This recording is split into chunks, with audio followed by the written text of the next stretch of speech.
നമസ്കാരം കൂട്ടുകാരെ, ഞാനാണ് സാമാന്യ വർത്തമാനകാലം.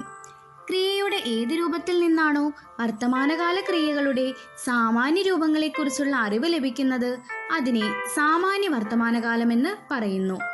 സാമാന്യ ക്രിയയിൽ പുരുഷ ലിംഗ വചനമനുസരിച്ച് താഹേ തേഹൈം, തീഹേ തീഹൈം, താഹൂം തീഹൂം, തേഹോ തീഹോ എന്നിവ ചേർത്താൽ സാമാന്യ വർത്തമാനകാലം ലഭിക്കും.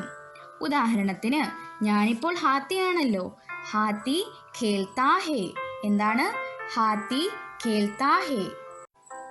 നമസ്കാരം കൂട്ടുകാരെ, ഞാനാണ് അപൂർണ വർത്തമാനകാൽ. ഏതൊരു ക്രിയാരൂപത്തിൽ നിന്നാണോ ക്രിയയുടെ പൂർണ്ണമാവുന്ന എന്ന ഭാവം തോന്നിക്കാത്തത് അതിനെ അപൂർണ വർത്തമാനകാലമെന്ന് പറയുന്നു. ഉദാഹരണത്തിന്, ഞാനൊരു കരടിയാണല്ലോ.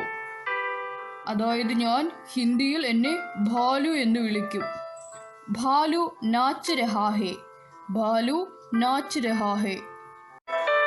നമസ്കാരം, ഞാനാണ് പൂർണ്ണ വർത്തമാനകാൽ. ക്രിയയുടെ ഏത് രൂപത്തിൽ നിന്നാണോ പ്രവൃത്തി ദാ ഇപ്പോൾ പൂർണ്ണമായി കൊണ്ടിരിക്കുന്നു എന്ന ബോധ്യം ലഭിക്കുന്നത് അതിനെ പൂർണ്ണ വർത്തമാനകാൽ എന്ന് പറയുന്നു. ഉദാഹരണത്തിന്, ഞാൻ പുലീസ് ആണല്ലോ. പുലീസ് യഹാം സേ ജാ ചുക്കി ഹേ. പുലീസ് ഇവിടെ നിന്ന് പോയിക്കൊണ്ടിരിക്കുന്നു. നമസ്കാരം, ഞാനാണ് സന്ദിഗ്ധ വർത്തമാനകാൽ. വർത്തമാനകാലത്തിൽ പ്രവൃത്തി നടന്നിട്ടുണ്ടാകുന്നു എന്ന സന്ദേഹം ഉടലെടുക്കുന്നതാണ് സന്ദിഗ്ധ വർത്തമാനകാൽ. അതിനെ സൂചിപ്പിക്കുന്നതിനെ സന്ദിഗ്ധ വർത്തമാനകാലം എന്ന് പറയുന്നു. ഉദാഹരണത്തിന്, ഞാൻ നേഹയാണ്. നേഹ പട്ട് രഹി ഹോഗി. ഹോഗ ഹോഗി എന്ന് അവസാനിച്ചാൽ അത് സന്ദിഗ്ധ വർത്തമാനകാൽ ആയിരിക്കും. നമസ്കാരം, താൽക്കാലിക വർത്തമാനകാൽ. വർത്തമാനകാലത്തിൽ ക്രിയ നടന്നുകൊണ്ടിരിക്കുന്നു എന്ന് സൂചിപ്പിക്കുന്നു. ഇത് അപൂർണ വർത്തമാനകാലത്തിലെ മറ്റൊരു രൂപമാണ്. ഉദാഹരണത്തിന്, ഞാൻ ഒരു ഭ്രമറാണ്.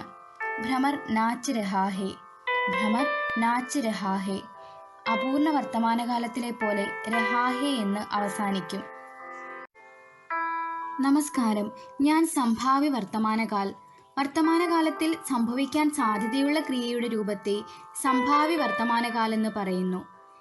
ഉദാഹരണത്തിന്, ഞാനൊരു ഫലാണ്. ഷായത് വഹ് ഫൽ തോട്ടാ ഹോ. അവൻ പഴങ്ങൾ പറിച്ചേക്കാം.